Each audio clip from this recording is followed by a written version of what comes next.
Agree. Yeah, that's everything. That's every reason why the FA Cup is what it is. I thought Wrexham were magnificent in their energy and how brave they were in their press and how they played. And we had to be a high level. We were pushed all the way by a very good team tonight.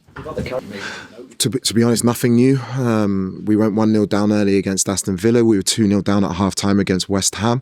We have to find a way to not be in that position, but what the players are showing me, no matter who's on the pitch, there's a really good spirit and a belief and a determination to win games of football, which we're going to need for the rest of the season. I mentioned Alejandro. Is he maybe finding his best form, do you feel? I feel he's in a good place. Here at Ali's in a great place. His goals top. His energy levels for 120 minutes were magnificent, considering he played a full 90 on Wednesday.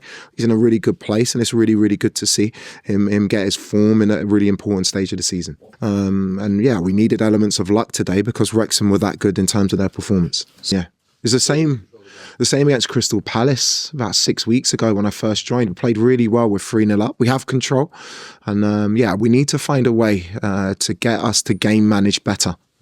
But in these cup ties, when the emotions, you can feel the emotion of the game. They're very difficult games to play in. You know, we won't be the only team in the Premier League in this round who are going to find it difficult against lower level opposition. Yeah, we need to find a way. But also, what's that? I think 15 games, 10 wins now. It's not a bad place to be. So we just need to keep working. We need to recover. We've got a big game on Wednesday that we need to start preparing for now. I think we're playing against very good opposition at times who are going for it. Wrexham threw caution to the wind. It's a cup tie. You know, they had big Kiefer Moore, Josh Windass, a good player coming on. They put balls in our box from corners and from wide areas, and you know, it's something that we need to improve, but it's something we're improving on, something that's actually quite good at the moment. Nizar? Hi Liam, can you explain a bit about the rotation? Because I feel like there might be a bit of criticism from maybe the first half and the style. Yeah, that's the risk that you take. We are going into a period of games where, for example, Romeo Lavia can be really important to us. He has to play minutes.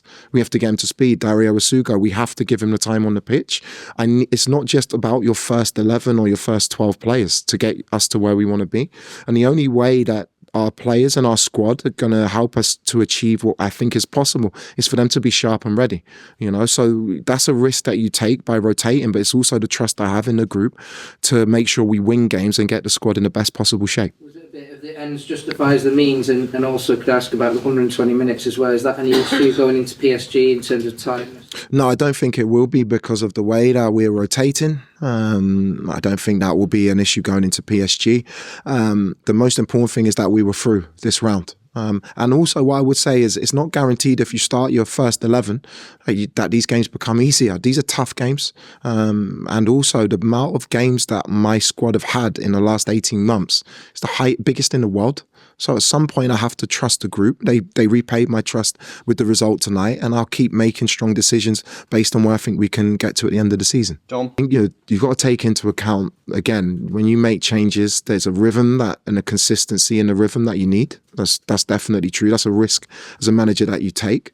But also, if you don't give the players the opportunity to play, you'll never build that continuity in the long term. I'm still learning about this group. I've been at the club for 2 months. Probably feels like longer for everyone because we've had so many games. I'm still learning. You know, I'm still learning about what our players are capable of, how they see the game. But like I've just said, we've put ourselves in a really strong position in every competition since I've joined. And I'm learning. I think it's 15 games and 10 wins. 2 draws and 3 defeats. It's not a bad place to be. And what we now have to do is make sure that we capitalise on the position we're in all of the competitions.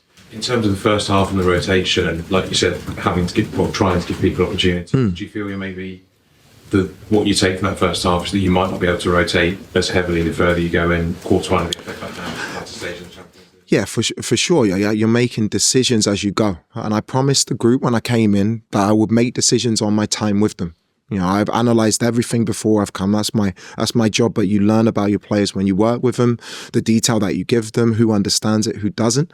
But no, I've got some very, very good players. I've got a very, very good squad, and we just need to keep working in this way to get to where we want to be.